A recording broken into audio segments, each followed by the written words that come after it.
bahwa kita tuh belajar sesuatu tujuannya memberdayakan diri, jangan sampai jadi penjara baru. Seperti statement di awal tadi ya. Itu, Mas. Jadi ini mungkin saya terlihat mengada-ada, tapi saya lihat kok fenomenanya terjadi. Betul. Patah tulang. Dulu waktu awal saya belajar ilmu hipnosis, ada teman patah tulang. Ini pakai sugesti aja cukup. Loh, dia tuh patah tulang sudah harus ke rumah sakit loh, Mas. Maksudnya tuh ada beberapa hal memang bisa disembuhkan hanya dengan permainan batin ya. Tapi kalau Anda sudah sampai kecelakaan parah kan tetap harus ke rumah sakit, Mas. Harus ke ortopedi. Atau sangkal putung ya. Ya itu kan harus ada ini loh, tekniklinya. Ini loh Mas, maksud saya, Anda mau belajar apapun terserah. Ini tuh jangan lupa yang menjadi pelengkap.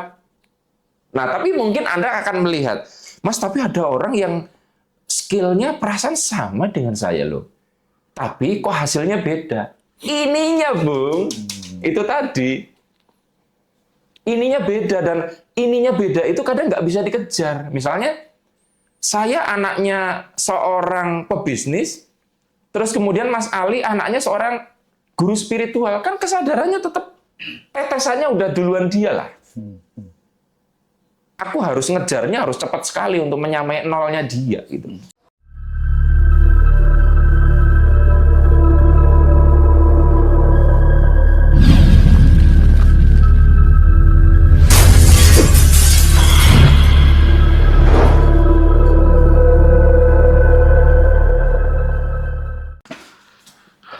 Baik, sebuah kehormatan buat Ngadi Roso bisa wawancara kembali dengan Mas Arif Ferha. Senang sekali, terima kasih Mas Arif. Sama-sama Mas Hendra. Jauh loh Mas Hendra ke sini itu. Dan tak kerjain lagi, karena aku tuh pasti mintanya pagi. Enggak sih. Jadi mungkin Mas Hendra masih kurang tidur dalam perjalanan, saya mohon maaf ya. Karena aku malam hari lebih bodoh, Mas. Jadi puncak aku rada pinter itu dini hari jam 3. Beneran Mas, saya jam 3 itu nggak tahu. Lebih cerdas. Ya sekarang masih ada sisa lah. Tapi kalau malam itu rada bego. Jadi karena untuk ngaji Roso kan harus kalau bisa yang kondisi terbaik gitu ya. Oke. Terima kasih Mas Arif. Jadi sebenarnya kemarin saya tuh udah di Jogja ya, tanggal 20 tuh kalau nggak salah balik dari Jogja deh.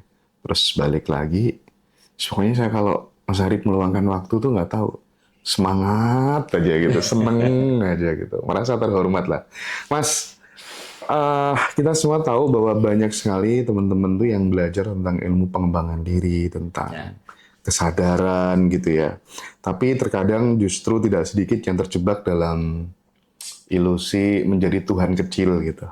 Maksudnya tuh ya mereka merasa bahwa, bukan mereka sih, aku pun juga mengalami gitu, merasa bahwa semuanya kok bisa tak atur gitu ya, semua harus sesuai dengan kemauanku gitu. Nah pertanyaannya, apakah kemudian belajar ilmu pengembangan diri ini justru kemudian menjauhkan kita dari kodrat kehidupan yang sesungguhnya gitu, Mas. Nah, kayak kita merasa kok ini kayak menolak kodrat ya gitu. Atau justru sebenarnya kita sedang disadarkan tentang kodrat itu sendiri gitu. Bagaimana Mas Arif melihat realitas ini? Sebelum masuk ke situ, saya ucapkan congratulations, selamat untuk Ngaji Roso Mas Hendra, new Ngaji Roso. Sun Mas. Karena sudah mencapai, kalau istilah di YouTuber itu apa ya, jejak pertama ya, silver platinum ya, bener ya? Iya silver platinum. Play button ya, play button. Tahu sendirilah teman-teman yang sudah mampir lagi kan, Mas Hendra belajar untuk let go ya, dan jangan dikira gampang loh ya sebagai subscriber. Dan Anda di sini akan melihat, saya itu YouTuber udah lama, Mas. Per hari ini 71.000 subscribernya. Oke ya? Mas Hendra itu udah 1 juta sekian lah, lupa 1,3. 1,6. Ya, yang Ngaji Roso ya. Terus reset kan. Ya, starting mungkin di angka 100.000 apa 200, saya lupa tuh. Berapa ratus ribu yang terakhir kali mulai kan dari channel itu. Dan saya kesalip lagi. Jadi, maksudnya, Anda pernah lihat nggak di dalam hidup orang yang dia tuh udah berkali-kali ngalamin sampai nol, tapi bisa balik lebih cepat padahal Anda mulainya lebih lama, nggak nyampe-nyampe gitu loh. Dan mungkin pemirsa Ngaji Roso ngerasa, kok hidup nggak adil banget ya? Karena gini loh, kalau saya, sorry ya mas, ini penting soalnya. Hendra itu memang direset, tapi dia nggak mulai dari nol. Kesadarannya tuh masih kesadaran subscriber 1, sekian juta. Nangkep nggak maksud saya? Jadi, seorang Donald Trump, kalau direset, itu kesadarannya udah triliuner, mas. Dia nggak mulai dari nol. Makanya jangan tertipu Anda bilang, saya mulai dari nol loh. Loh, nolnya dia dengan nolnya kita tuh beda loh. Nolnya dia, bapaknya itu sudah sering ngomong kata triliun sejak dia kecil. Di bawah sadar sudah Familiar ya. Di bawah sadarnya sudah familiar dengan angka itu. Sementara kita lahir dari orang tua yang ngomong angka ratus juta aja nggak pernah di kuping kita loh. Sama-sama memulai mas kelihatannya, tapi kondisinya aslinya tidak sama. Makanya tidak heran, makanya saya bilang, lihat aku pasti kesalib lagi. Dalam waktu hanya mungkin 1-2 bulan. Jadi aku selalu justru seneng mas, malah mudah-mudahan Mas Hendra kesini lagi, Ngaji Roso pas 100.000. Dan itu sesuai harapan. Gitu ya? Biar aku ngomong congratulations-nya termasuk orang pertama. Gitu. Iya. Tapi by the way, meskipun harus mulai lagi sih, aku bersyukur sih mas, dan aku ringan-ringan aja ngejalaninnya, dan ya mudah-mudahan ini jadi Ngaji Roso 2.0 ya. Ya. Itu yang saya bilang, ringan-ringan aja. Itu yang bikin Hendra nggak dari nol. Iya. Makanya ada orang yang bilang, kegagalan adalah keberhasilan yang tertunda. Belum tentu loh. Ada orang gagal terus 15 tahun. Dan ada orang gagal jadi sukses. Bedanya adalah, orang yang gagal sukses itu karena dia bisa let go itu tadi. Ya aku ringan aja mas. Sementara yang berulang-ulang gagal ini nggak bisa let go seperti itu mas. Jadi itu yang saya bilang, justru penerimaan mulai dari nol itu yang bikin Mas Hendra nggak dari nol. Jadi saya tidak setuju bahwa kegagalan itu awal dari atau keberhasilan yang tertunda. Itu harus ada catatan kecil, Mas. Kesadaran apa yang dia dapat setelah gagal. Coba kalau Mas Hendra kemarin mengeluh, terus kemudian tidak mau mulai lagi, saya kira nggak akan bisa 100.000. Nggak dapat pelajaran. Nggak dapat learning apapun, pertumbuhan kesadaran apapun. Nah, pertanyaan tadi yang Mas Hendra ya, jadi gini, saya tuh ingat guru saya itu tahun 2015 ngomong gini. Asli, ini kalimatnya begini. Mas, katanya, pencerahan hari ini akan menjadi kerangkeng dan penjara untuk pencerahan selanjutnya. Oke. Saya ulangi ya. Pencerahan yang kamu dapat hari ini, yang membuat kamu berdaya hari ini, suatu saat itu menjadi kerangkeng atau penjara untuk kamu bertumbuh lagi. Aku nggak paham Mas saat itu. Tapi akhirnya aku dibuka melihat sendiri. Contohnya ya, supaya teman-teman ya paham. Mungkin ada di antara Anda yang masih awam dengan pemberdayaan diri lalu mengenal ilmu bawah sadar. Pertama kali Anda dapat itu tuh Anda berdaya, berubah, banyak progres dalam hidup. Tapi perhatikan, lama-lama itu jadi penjara buat Anda. Semua dianggapnya fenomena bawah sadar. Tidak ada perspektif lain selain bawah sadar. Kita bisa lihat orang yang baru belajar ilmu loa, Mas. Semua dianggap loa. Orang baru belajar vibrasi, semua seolah vibrasi. Masakannya tidak enak ini. Pasti vibrasinya kurang bagus, kurang bumbu kok itu. Kenapa semua harus dilihatnya itu harus vibrasi? Itu yang saya bilang, orang itu ketika mendapat pencerahan, itu starting point yang bagus. Tapi Mas, dalam jangka panjang kalau dia nggak sadar, itu jadi kerangkeng baru. Jadi penjara baru.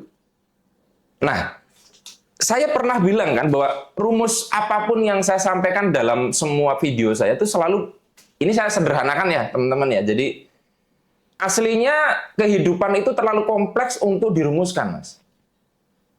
Terlalu banyak faktor yang terlibat. Tapi kalau nggak kita sederhanakan, orang susah. Whiteboard ini terlalu penuh. Gitu loh, nggak bisa dibahas dalam 2-3 jam ke depan. Jadi kalau saya tuh punya rumus sederhana, hasil sama dengan faktor teknis plus faktor non teknis. Ya, FT ini teknis, FNT non teknis. Nah, teknis ini kan kita bicara tentang tindakan, skill, pokoknya teknikal lah. Nah, ini yang saya sebut area pemberdayaan diri yang kita bicarakan, Mas. Loa, kesadaran, bawah sadar tuh di sini nih. Ya kan? Sebelum Anda itu mengenal ilmu pemberdayaan diri, Anda tuh mengira hasil itu karena teknis. Makanya Anda berpikir, wah hasilnya kurang bagus ya. Oke, yang harus aku tingkatkan adalah skill teknis. Actionnya harus ditingkatkan lagi, gitu kan? Nah, orang yang belum paham ilmu pemberdayaan diri itu akan berkutat di sini. Dan seringkali kita melihat, kenapa ya kok katanya hasil tidak mengkhianati usaha, tapi seringkali hasil itu mengkhianati usaha. Nah, disitulah akhirnya kita berkenalan bahwa ternyata di balik skill, di balik tindakan yang berbeda adalah non-teknisnya. Mindset-nya, belief-nya, energinya, vibrasinya, kesadarannya gitu loh Mas ya. Nah, tapi kadang orang setelah belajar ini mengira semua ini Mas, dan dia mengabaikan ini.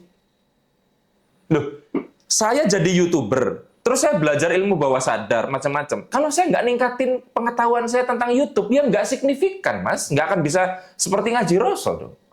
Jadi banyak orang kadang itu akhirnya menganggap ini satu-satunya faktor.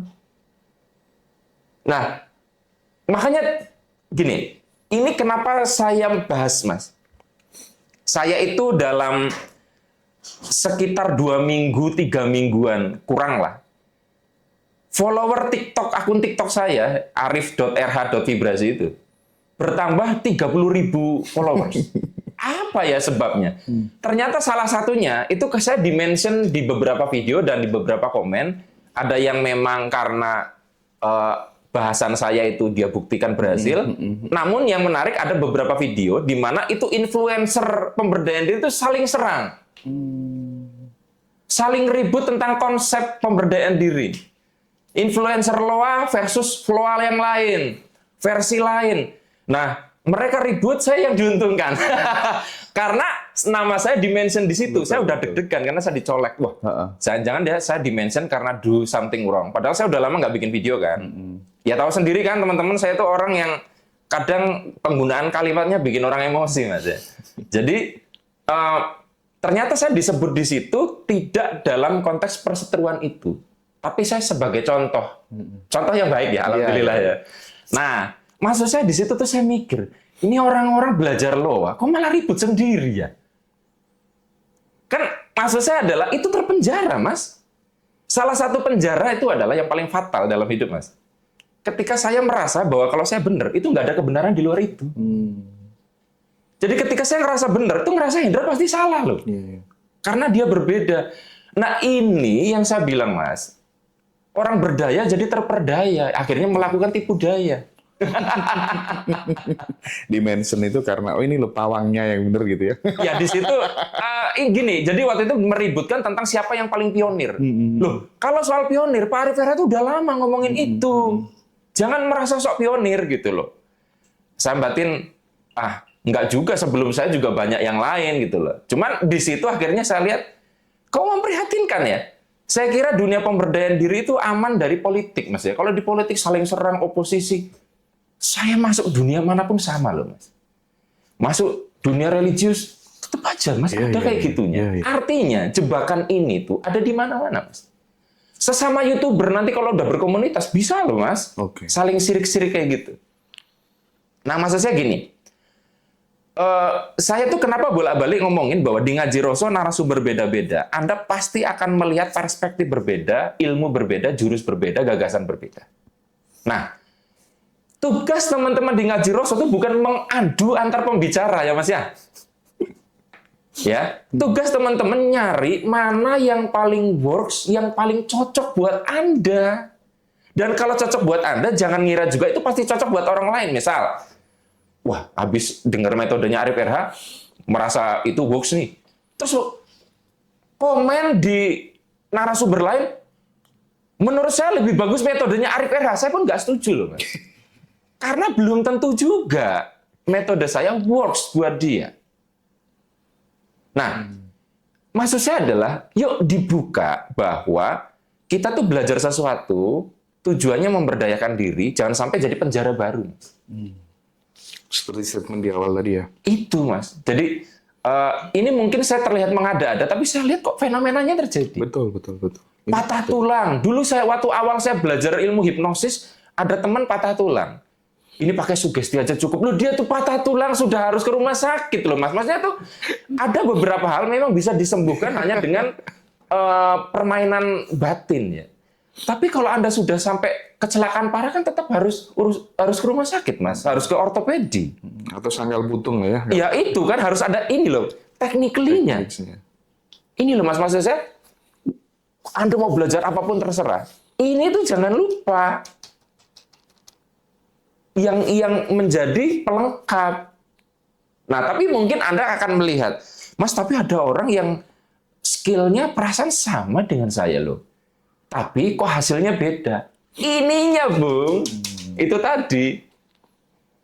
Ininya beda, dan ininya beda itu kadang nggak bisa dikejar. Misalnya, saya anaknya seorang pebisnis, terus kemudian Mas Ali anaknya seorang guru spiritual. Kan kesadarannya tetap tetesannya udah duluan dia lah. Aku harus ngejarnya harus cepat sekali untuk menyamai nolnya dia gitu. Dia lahir udah plus, kita mungkin masih minus. Katanya udah ada, Mas, minimal tinggal unlock. Kalau saya harus nginput baru. Iya, sawapnya beda kalau. Iya, jadi teman-teman boleh saat ini begitu fanatik dengan sebuah metode. Nggak apa-apa. Anda mengatakan ini paling benar. Tapi catatannya satu. Ini paling benar buat saya. Ini paling benar buat saya. Sama seperti ketika kita mengatakan agama ini, agama Islam adalah paling benar. Nggak apa-apa. Tapi jangan gunakan itu untuk mengagresi orang loh, Mas. Jadi saya kira dengan begitu, kita akan menikmati kebenaran ini dan bisa melihat keindahan kebenaran yang lain. Itu caranya untuk berdaya. Saya sudah terlalu sering melihat antar pemberdayaan diri itu bisa saling saingan sih, Mas. Makanya Mas Hendra bisa lihat saya termasuk orang yang nggak berasosiasi atau berteman dengan banyak itu karena milih-milih banget. Tapi kadang mengagresi apa tuh namanya coach lain itu juga kadang dilakukan untuk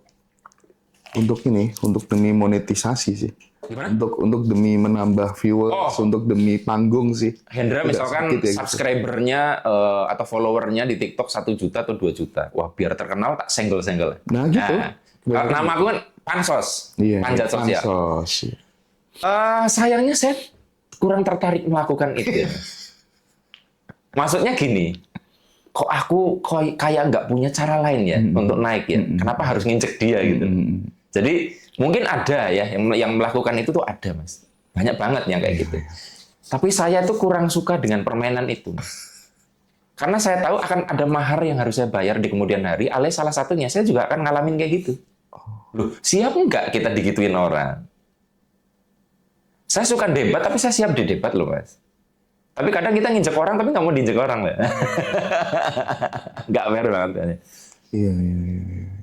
Nah, jadi teman-teman, itu sih yang saya ingin buka di awal, bahwa kelihatannya ini sederhana rumus ini. Hasilnya apapun ya, Mas ya. Keberuntungan, kesialan, target tercapai, tidak tercapai, impian termanifestasi, impian tidak termanifestasi, pasti ada faktor tanpa teknis dan non teknis yang berkolaborasi di situ.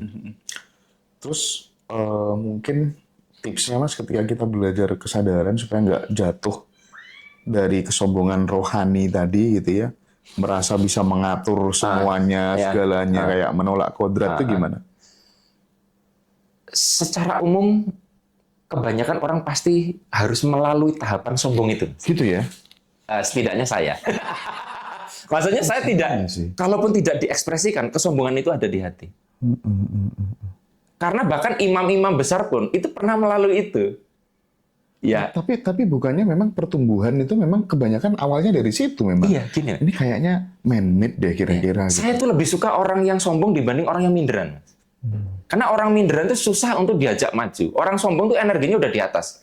Kalau Anda buka tabel kesadaran, rasa malu itu kan 2 terbawah tuh. Rasa bersalah ya, rasa malu. Ngangkatnya ke atas terlalu berat. Tapi kalau sombong itu kan sudah paling puncak di tabel force itu sendiri, sedikit lagi udah nyebrang power. Artinya orang kayak gitu tuh malah bisa lebih berdaya. Nah, berarti di situ juga kita bisa lihat untuk menuju ke power itu kan jalur juga yang dilalui dari urutan kesadarannya. Oh, oke. Loh, iya kan? Iya, iya. Ada. Walaupun mungkin ada orang yang sombongnya 1 bulan, 2 bulan ya. Saya 8 tahun misalnya. Tapi gini, yang menarik adalah, maaf ya, bukan apa ya, ciri bahwa Anda itu pinter, itu pasti ada kesombongan. Saya belum pernah menemukan orang pinter yang belum pernah ngerasa sombong. Suatu saat dia memang akan menjadi orang yang rendah hati. Tapi step itu pasti. Jadi kalau Anda orang yang merasa nggak pernah sombong, ada 2 kemungkinan. Pertama, Anda rendah hati. Kedua, bego. Iya. Apa yang mau disombongkan dari orang yang bodoh gitu loh. Ini Jadi realistis. kalau Anda itu ngerasa kok aku kenapa kena penyakit sombong, itu bawaannya, Mas. Loh, iblis itu sombong karena sakti, Mas. Sakti hebat ya. Makanya sombong. Merasa layak. Merasa layaknya tinggi gitu loh. Nah, cuman kan ya apa ya, kita nggak boleh berlama-lama di situ. Tapi gini, pertama untuk menjawab pertanyaan Mas Hendra, itu tetap dilalui. Nah, setelah dilalui, nanti akan ada tahapannya sendiri, semesta itu akan ngasih tahu, Mas. Caranya beda-beda. Keren, keren. Ada yang kepentok, ada yang bangkrut, Keren, sumpah. ada yang patah hati, ada yang mau takutnya kena sensor YouTube ya, mau ya. Ya, saya nggak nyebut kalimat itu takutnya ini nanti ditit aja kalau itu. Yeah. Nah, jadi ada tapi salah satu tips sederhana untuk kita mencegah terlalu bablas itu sebetulnya satu, Mas. Pastikan Anda punya orang yang Anda anggap lebih tinggi dari Anda.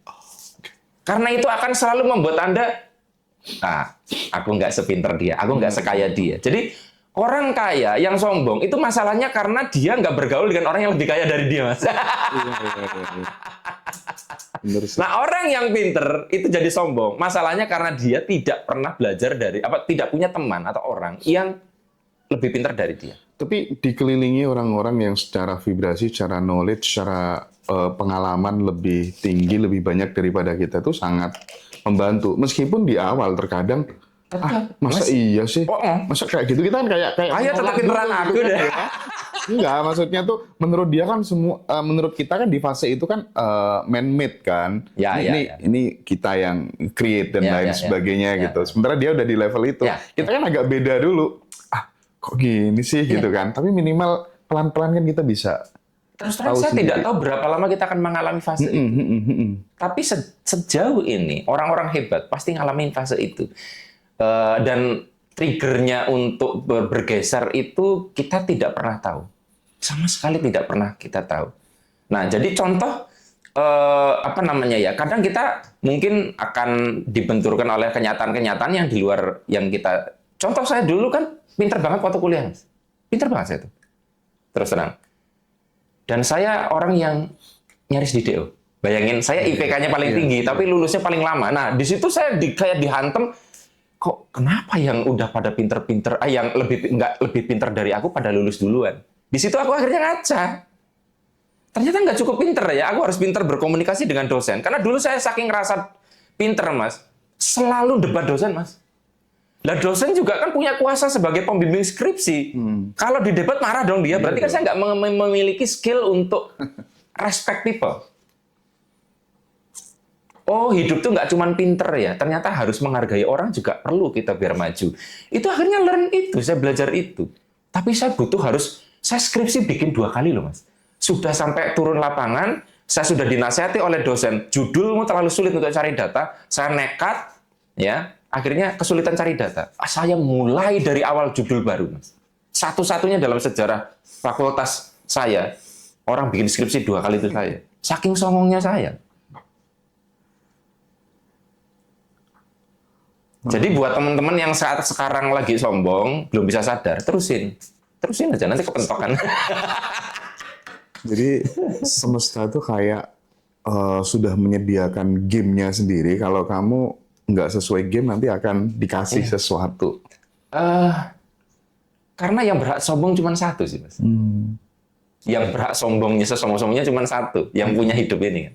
Jadi kalau kadar kita sudah berlebih tuh, sadar diri lah, yang bagian ini bagian gue gitu lah. Sepresisi apapun kemudian pikiran, perasaan kita, ilmu vibrasi kita, pada akhirnya kehidupan akan senantiasa menghadirkan kejutan-kejutan yang nggak kita duga. Yes. Akhirnya kita ngacak gitu loh, bahwa Mas, ujung-ujungnya kita akan berkata bahwa ada hal yang saya tidak tahu. Iya. Dan itu kesimpulan yang saya jamin. Kan ada yang nanya, Mas Arif itu saya lihat kan selalu bergeser, bertumbuh, berubah. Ada nggak Mas, sesuatu yang Mas Arif yakini, bahkan sampai mati pun itu tidak berubah? Ada. Apa? Wallahu a'lam. Kalimat itu tidak akan berubah. Bahwa yang tahu semuanya cuma Tuhan. Nggak, saya jamin sampai saya mati, itu nggak berubah. Sehebat apapun, misalkan saya lebih cerdas 100 kali lipat sebelum saya mati, tetap ada yang saya nggak paham. Jadi keyakinan saya itu Mas, itu yang membuat saya akhirnya ya itu sudah tidak terlalu tertarik untuk harus bermain dengan game-game di mana saya dapat atensi dan kayak gitu. Udah terlalu tua mungkin. Hormon saya testosteronnya udah nggak sebanyak dulu kalau kata Dr. Yu Hasan ya. Sehingga dulu kalau Mas Hendra berteman dengan saya di Facebook tahun lama, awal-awal Facebook, saya orangnya kayak gitu Mas. Tidak ada kebenaran selain apa yang saya lihat. Di kelas pun ngajarnya sangat begitu. Pokoknya kalau selain ini salah. Enggak pakai cara saya, keliru. Pokoknya sekelas ini ya, Arif RH alaihissalam. Enggak melihat bahwa sebenarnya tujuan kita ngajar adalah orang berubah. Bukan masalah dia pakai cara kita kan. Makanya di situ akhirnya saya kepentok fakta. Kenapa ada orang lain juga bisa mendapat hasil yang sama, padahal gurunya beda, metodenya beda. Di situ saya melek, Mas. Itu makanya saya bilang, saya makanya ngomong ke Mas Hendra. Mas Hendra tuh jangan takut untuk mention siapapun nama lain di sini ketika wawancara dan saya.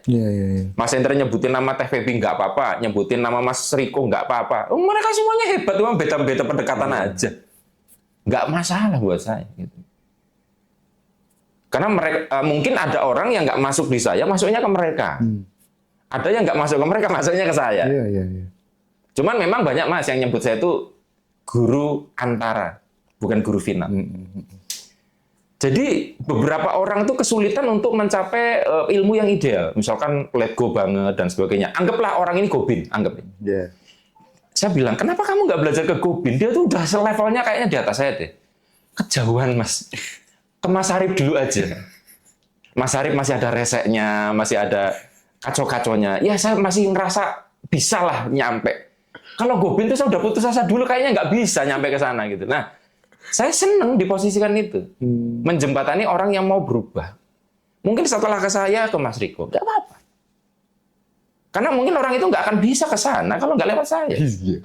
Tapi memang kenyataannya banyak yang kayak gitu, Mas. Iya benar. Aku pun juga ngalami gitu. Nah, pertanyaannya, apakah saya tahu ilmu-ilmu yang juga dibagikan yang di guru final? Tahu, Mas. Tahu. Tapi saya tidak nyaman memerankan itu. Betul. Paham. Aku paham itu. Saya lebih nyaman memerankan posisi saya sekarang. Jadi ya gitu. Jadi saya tuh malah ketika dianggap, Mas Arif spiritualnya udah tinggi, berat Mas. Aku malah lebih seneng ada komen di Ngaji Roso. Orang ini spiritualnya masih rendah. Yes. Karena itu mencegah saya sombong, Mas. Itu mencegah saya sombong. Saya itu nggak digituin aja udah sombong. Bayangin kalau dipuji. Mari kita sombong berjamaah, teman-teman. Nggak apa-apa, fase Gitu, Mas Hendra. teman-teman ya. Oke, terus untuk membedakan ini mungkin Mas, apa tuh namanya, kita sedang mengolah potensi dan melawan takdir itu gimana kira-kira? Oh ya, kodrat tadi ya juga ya. Jadi gini Mas. Saya melihat kodrat semesta itu kadang kan memang sudah gini, kalau bahasanya Surya Mentaram, sampai kapanpun hidup tuh begini. Nah begini tuh contohnya, akan ada baik, akan ada buruk. Nggak bisa loh Mas, kehidupan itu terus hanya positif semua atau negatif semua. Nah, itu kan kodrat hidup itu seperti yang saya bilang yin yang itu. Gitu loh, yang ada putih, ada hitam, dalam hitam ada putih, dalam putih ada hitam itu. Itu yang masih nyambung sebenarnya dengan, berarti saya jawab pertanyaan Mas Hendra tadi belum tuntas. Orang kadang sudah belajar pemberdayaan itu, akhirnya merasa bahwa negatif itu tidak dibutuhkan di dalam hidup loh. Maksudnya gini, karena sudah belajar positive thinking, jadi negative thinking itu akhirnya dianggap sesuatu yang nggak berguna. Bahasa kasarnya ngapain ya kehidupan menghadirkan negatif. Padahal, ya itu harus ada. Harus ada orang yang negatif. Nah, contoh gini Mas ya. Pernah dengar nggak kalimat likes attracts likes? Sesuatu yang serupa akan menarik sesuatu yang serupa. Betul. Ya ibaratnya kalau dalam loa, kalau vibrasi kita bagus, kita akan menarik yang bagus juga, gitu loh. Itu benar, tapi juga nggak benar gitu. Gimana kalimatnya? Sekarang gini, Mas Hendra katakan level kebaikannya 5.000 dari skala mentok 10.000, berarti sudah 50% bagus banget loh. Dari rumus tadi kan harusnya tidak akan ada orang yang membenci Hendra. Harusnya loh. Iya. Tapi percaya saya Mas, kalau Anda jadi Presiden Republik Indonesia, sebaik apapun Anda, vibrasinya sehebat apapun Anda, pasti ada yang ingin menjatuhkan Anda, Mas. Benar. Nah, itu kan kodrat. Jadi, jangan juga kita mengatakan ketika Mas Hendra jadi presiden, terus Mas Hendra vibrasinya kurang bagus sih, jadinya ada orang yang nggak suka. Loh, Nabi itu loh, vibrasinya sudah seperti apa, kesadaran spiritual udah tinggi, tetap ada musuhnya. Karena memang cara kehidupan untuk memperjelas orang ini punya peran apa tuh harus ada oposit, Mas. Semua video saya yang viral pasti ada haters di situ. Karena dia yang menggerakkan algoritma. Iya benar. Makanya dibiarin aja ya. Karena orang yang setuju jarang komen, Mas. So, Mas Hendra kalau setuju dengan sesuatu, ngapain komen? Iya. Tapi kalau jengkel, ini orang nyebelin, nggak setuju, gatel komen. Komen itu yang menggerakkan algoritma. Makanya saya kalau ada haters, budak algoritma, selamat datang. Itu kayak cara berpikirnya Bosman gitu juga sih. Iya, Senang dia kalau gitu. ada Jadi haters. kadang saya juga ikut meramaikan, tak reply biar ramai gitu kan kadang. Tapi kalau kesadaran saya yang satunya lagi muncul, enggak deh, lagi males. Jadi kodrat hidup tuh ya begini Mas. Jadi kayak misal gini, salah satu kalimat orang belajar pemberdayaan diri yang lupa kodrat itu cenderung menggunakan kata selalu. Contoh, Mas Arif, gimana caranya supaya selalu semangat? Berarti kan dia ingin hidupnya tidak pernah tidak semangat. Iya. Nggak bisa, Mas. Tahu nggak Mas Ali kenapa? Orang tidur itu butuhnya males, nggak semangat, baru Anda bisa tidur. Nggak semangat. Coba kalau Anda selalu semangat. Semangat! Tidur! Semangat! Mau gimana? Anda menyatakan cinta. Kalau bahasa Jawanya tuh suides gitu loh. Ngomongnya tuh lembut, tidak dengan semangat. Menyatakan cinta tuh harus dengan tidak semangat. Kalau bisa dengan agak malu, berat, aku suka sama kamu. Itu ternyata kayak nggak semangat. Tapi kita bisa merasakan orang ini suka banget. Sampai ngomong suka aja susah. Bayangin kita ngomong di depan cewek. Semangat! Aku cinta kamu! Nggak akan menyentuh perasaannya. Jadi orang itu kadang lucu. Ngapain kamu harus selalu semangat? Gimana saya selalu selalu berani? Loh, emang nggak boleh takut? Yang benar makanya saya bilang belajar pemberdayaan diri itu sadar kodrat. Kodrat hidup tuh gampang Mas, berganti, berubah. Nggak selalu siang, pasti malam. Nggak selalu ada matahari, ada mendung. Tugas kita tuh biar, yang penting tidak selamanya. Kayak gini, Mas. Mas Hendra tuh pasti pernah sedih. Tapi tugas Hendra itu jangan terus membiarkan sedih, karena matahari pun tertutup awan. Kan nggak selamanya. Biarkan awannya berlalu gitu loh. Yang kita lakukan kan yang melawan kodrat justru mempertahankan awan itu di situ. Makanya kata Ki Ageng Suryo Mentaram kan hidup itu mulur mungkret itu. Segala sesuatu nggak tetap. Kalau sedih banget, suatu saat akan berlalu. Seneng banget pun akan berlalu. Pertama punya HP bagus, wah lipat 4, lipat 5. Senengnya paling 2 bulan, 3 bulan Mas dipameri, habis itu biasa lagi dan kita tertarik HP baru. Nah, kalau kita sudah sadar seperti itu ya Mas, artinya ya kita pun menghakimi orang akhirnya juga tidak. Saya contohnya gini, ada orang yang saya kan kadang bacain komen untuk dapat feedback ya. Di Ngaji Rasul. Aku dulu sebel banget loh dengan Mas Arif RH pas awal-awal muncul. Tapi sekarang kok enak ya? Omongannya. Ada dua kemungkinan. Pertama, dianya yang berubah. Dia yang berubah kesadarannya sehingga bisa memahami kata-kata saya, atau saya yang berubah. Atau dua-duanya berubah. Dan perubahan ini bisa jadi ke arah baik atau tidak, Mas. Iya. Jadi orang yang Anda anggap baik hari ini belum tentu loh 10 tahun ke depan masih sama loh. Nah, tugas kita kan gimana eskalator berjalan turun ini kita tetap melawannya dan naik gitu loh. Karena kecenderungannya kalau kita nggak ngapa-ngapain kita turun gitu loh. Tapi julukan guru antara tadi aku ngerasakan sendiri sih, Mas Arif itu bener. Jadi penghubung sih. Jadi kalau Mas Hendra mau misu-misu tuh ke saya nggak masalah karena saya pun masih misu-misu misalnya. Tapi ya kalau ke Gede Prama janganlah gitu lah. Itu udah guru final jangan gitu loh. Iya, bagus kemarin nonton live-nya beliau. Nggak tahu Mas Arif nonton apa nggak? Kayaknya nggak deh. Yang meditasi siang. Di YouTube ya? Di Facebook. Oh, di Facebook. Ha-ha. Nah, Jadi bagus bahas apa ya? Yang statementnya Buddha itu. yang apa? Apa bedanya kamu menyukai dan mencintai gitu ya? Nah, Kayak senangnya Pak Gede Prama tuh bahkan kata itu diuliknya. Karena Mas, kata itu ternyata sama tapi tafsirannya bisa beda loh. Karena akhirnya akan membuat kita tuh menindaklanjutinya berbeda. Gitu. Iya sih. Dan beliau kalau ngajar itu aku melihat preparation-nya begitu Oh, kayak Mas Arif nih kayaknya. jadi saya pernah cerita belum? Saya tuh dulu ikut retret beliau 5 hari. Heran aja, kenapa beliau selalu terlambat masuk ke ruangan? Saya bingung, kenapa terlalu lambat? Karena seorang Gede Prama dulu seorang CEO loh, Mas. Nggak mungkin punya attitude terlambat. Iya. Karena penasaran, saya ngintip keluar. Guru Gede Prama itu nunggu muridnya masuk semua, terus dia tuh ngerapiin sandal peserta. Dirapiin, makanya aku tuh jadi heran, setiap keluar sandal kami yang berantakan itu rapi, Mas. Tak kira kan panitia yang melakukan. Guru Gede Prama sendiri yang melakukan. Terus saya tanya ke panitia kenapa? Ya, beliau ingin melayani murid. Iya sih. Aku kemarin Serapi itu. Sandal aja dirapikan, apalagi preparasi. waktu nonton langsung WA putrinya mau ke sana lagi kayaknya. Orang-orang seperti itu memang harus ditransfer deh ke banyak temen gitu ya supaya hidupnya dipenuhi dengan pelayanan, cinta, kasih Ya, sesama. compassion. Kalau beliau itu compassion. Keluarga besar compassion. Iya, Mantap. compassion. Oke Mas.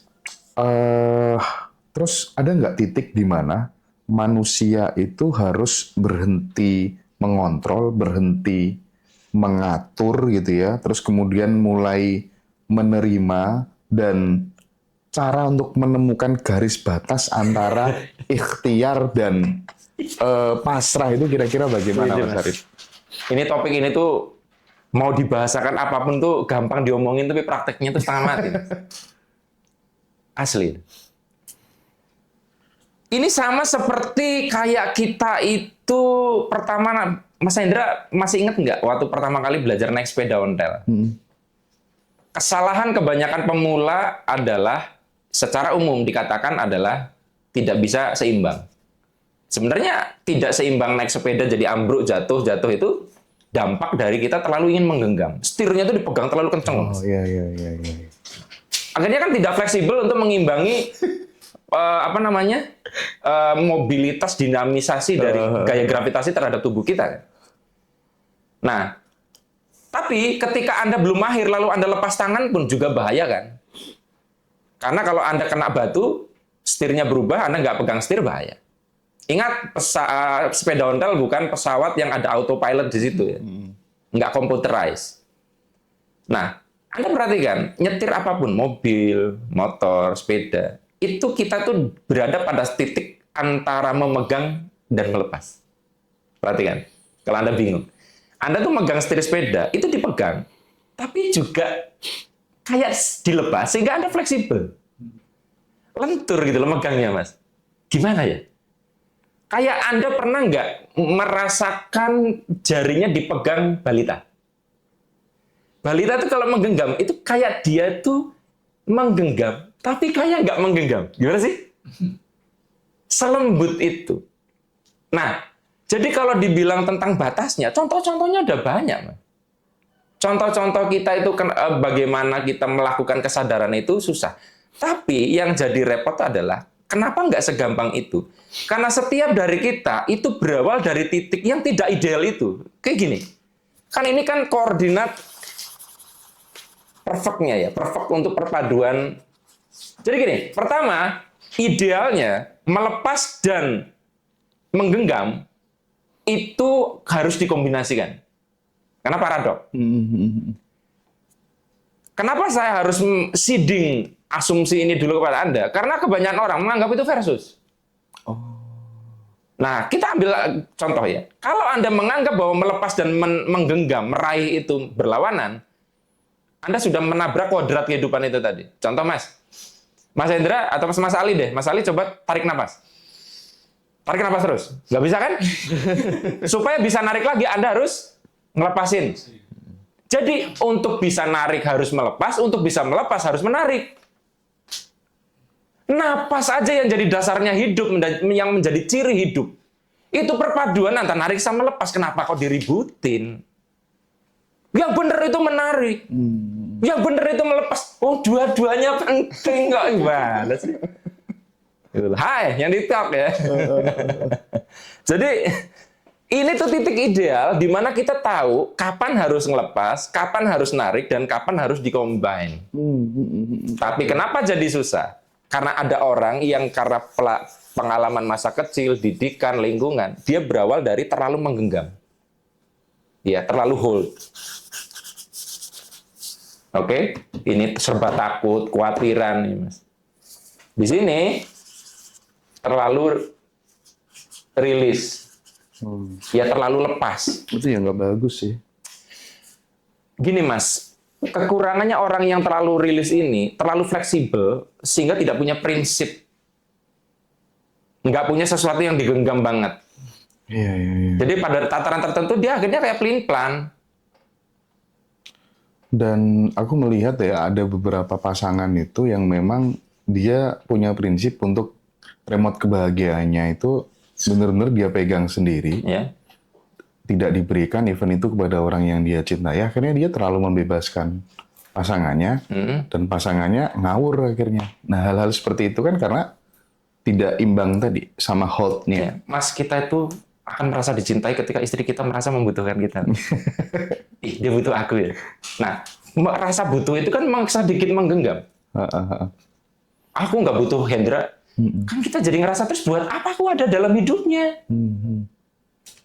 Nah, jadi ingat dua kutub ini tuh adalah terlalu dan ini pun terlalu.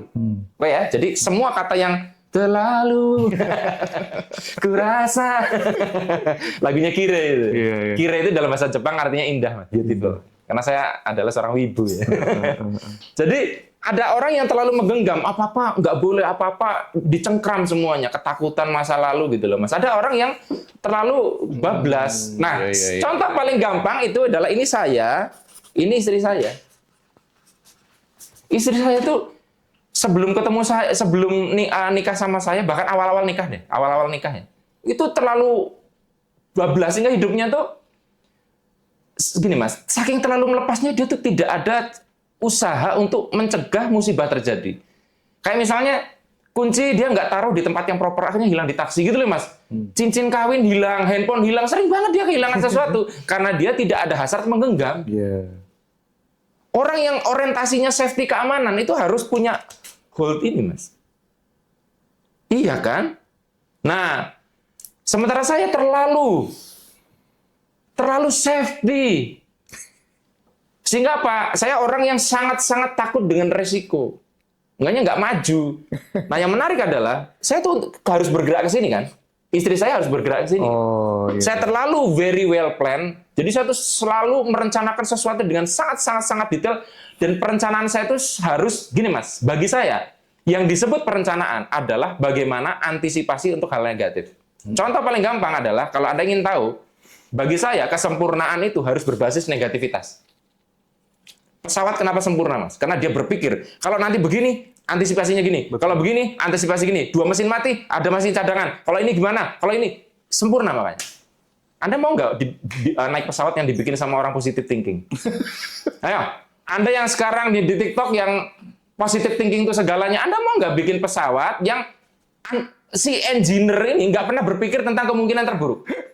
Anda naik pesawat, selamat datang di maskapai Pasrah Air. Anda akan berlatih pasrah selama penerbangan ini. 2 pilot kami belum pernah belajar tentang menyetir pesawat. Kita pasrahkan kepada Tuhan. Ya, Anda tidak diberi sabuk pengaman dan tidak ada satupun pelampung. Pokoknya ini episode yang bikin hostnya senyum terus dari awal sampai akhir ya teman-teman. Coba Mas, kan nggak bisa gitu. Kita tuh gini, orang yang sepositif thinking apapun, itu nyatanya sangat membutuhkan karyanya orang-orang yang negatif kok. Loh emang Android Apple itu nggak dibikin gimana biar nggak kena hack? Jadi Pasrah Airlines. Pasrah Air. Cok. Saya tuh kadang kesel, makanya tuh gini. Saya ngerti negatif itu nggak bagus, tapi ya nggak sebegitunya terus dibuang dalam hidup. Itu Anda ngelawan kodrat. Kalaupun Anda tuh positif banget, Mas, Anda tetap membutuhkan saya yang negatif ini. Anda mau nggak Mas jadi orang kaya dan Anda merekrut satpam yang positive thinking. Santai wae rasa digembok. Turu ya. Turu wae dak. Turu. CCTV patene wae aman kok. Anda membutuhkan satpam yang alert terus, Mas. Makanya saya tuh agak orang-orang yang belajar pemberdayaan diri kebablasan tuh jadi aneh hidupnya. Betul. Nah, tapi harus diakui ada orang yang terlalu negatif, Mas, sehingga dia tuh harus belajar positif gitu loh. Jadi ini kutubnya ini negatif, ini kutubnya positif. Nah, orang di Ngaji Roso itu, masalahnya kan kadang nonton video kan dia nggak gini. Dalam sebuah segmen konten dipotongnya, Mas ya, kita kan dipotong nih sesi 2-3 jam nih. Ada kesempatan saya lagi ngomong positif. Orang yang negatif merasa nggak terakomodir, terus dia bilang, "Oh, teori." Nah, sementara orang yang positif pas ngomongin saya yang negatif, Mas Arif terlalu negatif. Loh, karena kepotong-potong itu tadi. Atau itu video kita yang bulan lalu. Nah, orang yang nonton Ngaji Roso, Mas, itu ada yang posisinya di sini, dia tuh membutuhkan pembicara yang di ini. Oh iya. Misalkan orang ya, Mas, yang terlalu nge-hold, itu dia butuh TVB. Betul. Yang bicaranya tentang kelimpahan gitu. Karena orang ini pelit banget, medit. Dia tuh harus belajar ini. Tapi orang yang borosnya nggak karuan, dia pengeluaran kacau, dia butuh orang yang agak sedikit strict, Mas. Iya. Makanya semua pembicara itu perlu peran. Makanya benar Ngaji Roso itu ngundang orang macam-macam, karena orang itu butuh orang yang berbeda. Maka tidak ada teknik yang paling benar, yang ada yang Nggak paling ada. cocok, paling pas sesuai pertumbuhanmu di mana gitu Iya, ya. Anda sekarang merasa cocok dengan saya, 10 tahun lagi bisa jadi saya sudah nggak pas buat Anda. Bisa jadi kerangkeng gitu. Iya, karena nanti saya jadi penjara. Iya. Saya setuju. Gitu loh. Jadi makanya kelas vibrasi saya tutup, kan saya nggak mau terpenjara dan itu.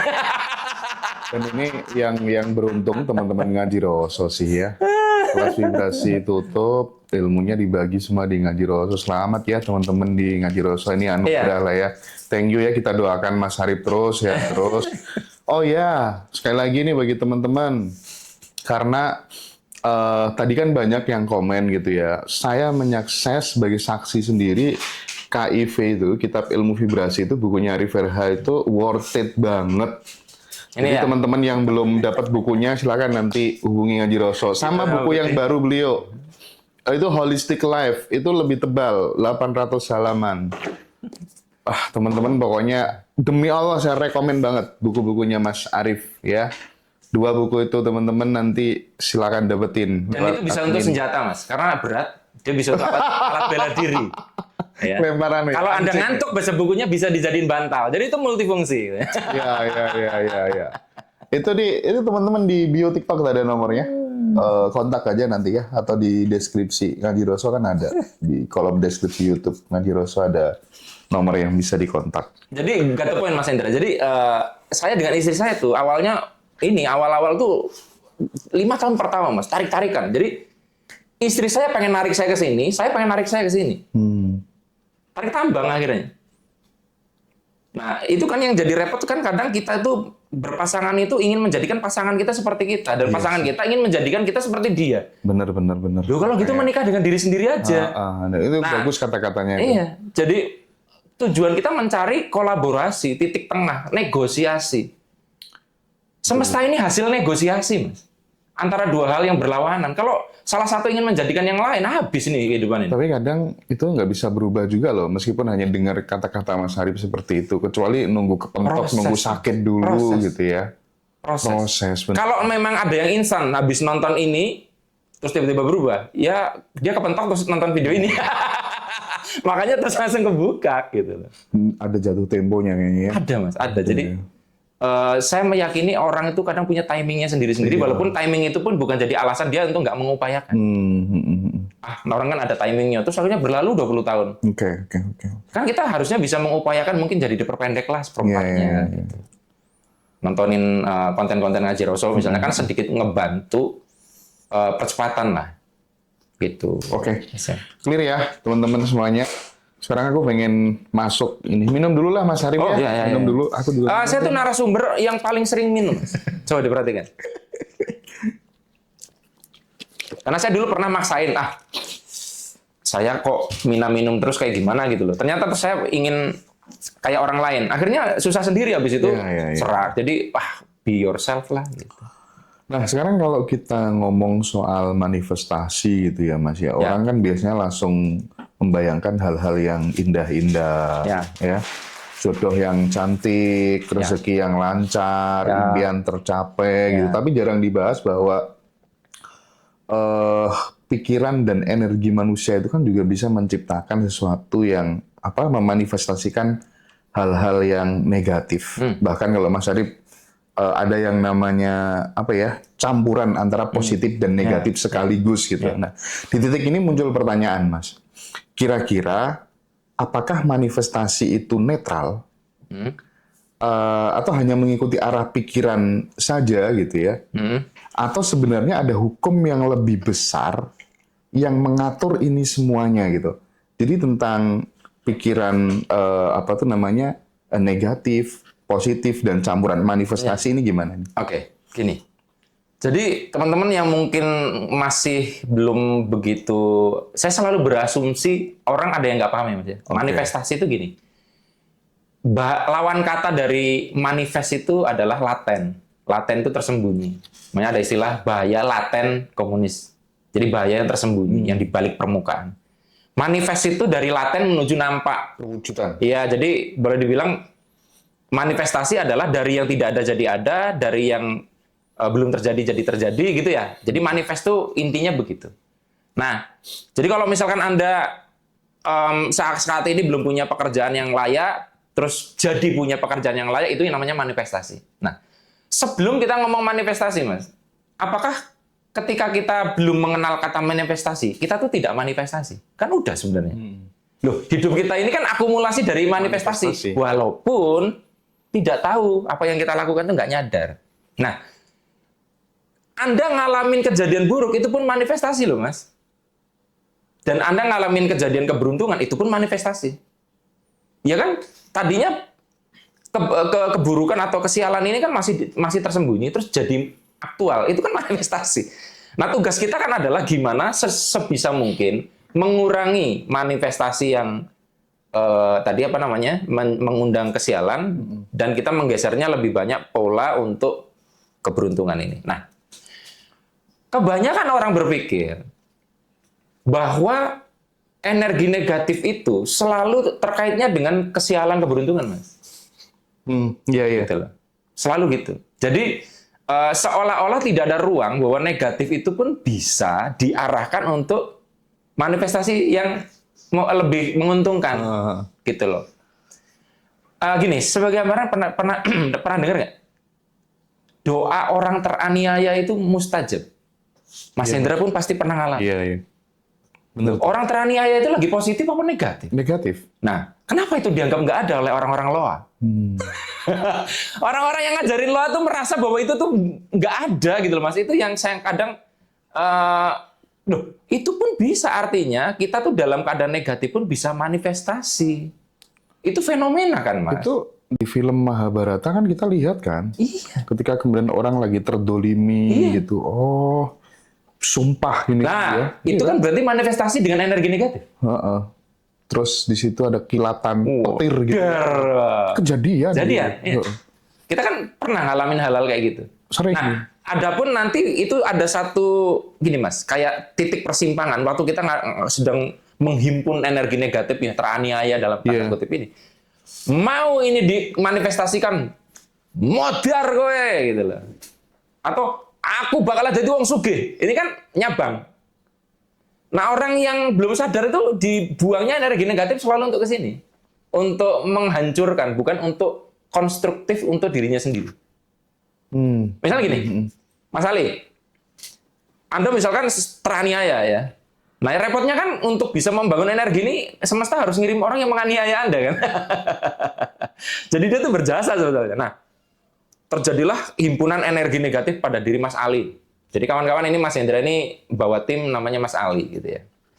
Nah, ketika Anda misalkan dihina sama orang, Mas. Orang kaya sombong. Terus Mas Ali dihina, miskin lu gitu. Itu kan bergemuruh nih Mas. Saya mau nanya, Anda mau mengarahkan energi ini untuk manifestasi dan Anda ngomong, saya doakan kamu besok melarat, atau arah yang lain, saya akan jadi orang yang lebih kaya dari kamu. Milih mana? Dua dong. Milih yang kedua kan? Saya dalam hidup saya selalu pakai yang kedua itu. Iya. Tapi kan orang kebanyakan pakai yang satu, inginnya menghancurkan. Tapi awalnya saya pakai yang satu itu. Iya, iya. Dulu gitu ya. Yang kita sering nggak sadar kan untuk destruction Iya, itu. benar. Sehingga ada asosiasi bahwa energi negatif itu selalu untuk ngancurin gitu loh Mas. Nangkap nggak maksud saya? Ini, I see. Nah, saya tuh ingin geser kesadaran bahwa energi negatif itu bisa digunakan untuk yang positif. Pada waktu Mas Hendra dina, miskin lu Hendra. Kan ini di persimpangan energi ini. Semesta kan nungguin nih. Hendra mau melempar bolanya ke sudut kanan gawang atau ke kiri gawang. Iya. Nah, kalau Mas Hendranya masih belum punya kesadaran kan hanya berpikir, gua nggak peduli gua miskin, gue doain dia nemenin gua miskin. Gitu lah. Banyak orang kan nggak berpikir bahwa energi itu bisa digunakan. Gua akan jadi orang yang lebih kaya dari lu. Nah, masalahnya tuh aku ngalamin hal-hal kayak gitu tuh bertahun-tahun dan lama banget dan Yang dia mana? menjelaskan yang tadi. Yang jadi, kiri apa yang kanan? Yang gue bakalan jadi orang yang lebih kaya dari kamu atau yang gue doain lu miskin? Karena dua-duanya pun saya pernah ngalamin gitu loh. Nah, saya dua-duanya juga pernah ngalamin. Cuman kan akhirnya kemudian aku geser ke yang tadi ya, mendoakan yang positif untuk diri kita sendiri. Diri kita sendiri ya. Okay, ya. Itu, ini kan negatif dan yang jelaskan pertama kali Mas Arif Erhad. Ya. Oh, ternyata gitu. Walaupun saya yang menjelaskan, kan bukan berarti Mas Hendra baru mempraktekkan setelah dapat penjelasan saya. Oh enggak dong, kan? itu sudah lama. Itu tuh sudah dilakukan gitu loh. Lama. Makanya Mas Hendra langsung teman-teman yang lain juga banyak yang ngalamin kayak gitu. Semua orang, Mas. Makanya saya bilang, itu yang disebut negative manifestation. Negative manifestation. Keren. Nih. Iya. Teman-teman dapat ya. Ini nih mulai sekarang kalau lagi sakit hati dikecewakan orang gitu. Jadi ini ke yang positif ke diri. Ini yang positif, ini yang negatif. Atau ke anak mungkin ya. Ini yang campuran, ya, campuran yin yang. Oke. Nah, yang kita bicarakan tadi kan yang ini, Mas. Kita tuh sebenarnya bisa memanifest hal-hal yang negatif dengan energi negatif untuk kemajuan kita. Tapi sekali lagi, ya, kenapa saya tidak rekomen untuk ini jadi konsumsi rutin? Karena tahu sendiri kalau kita bermain dengan itu, badan kita yang kasihan. Nangkep nggak, Mas? Maksudnya gimana? Ya, orang terdolimi kan mengakses perasaan negatif dan akan memicu hormonal yang untuk tubuh kan nggak bagus, Mas. Oh. Maksudnya kalau keseringan, Iya. ya maharnya badan. Sekarang gini, Hendra pakai cara itu, usia sampai 30 tahun, itu nggak apa-apa. Tapi kalau sampai 50-70 tahun pakai itu, badannya Hendra yang 70 tahun tuh udah rentan. Kalau pakai energi negatif, udah nanti encok lah, asam urat gitu loh, Mas. Katanya Eckhart Tolle nggak bagus tuh kalau fondasinya salah gitu. Iya, jadi itu, makanya saya cuma hanya menyadarkan saja bahwa itu bisa. Tapi kalau bisa, itu makruh aja lah. Makruh aja ya. Terdesak gitu. Terdesak, iya. Iya, terdesak. Kok saya jadi bikin fatwa ini mager.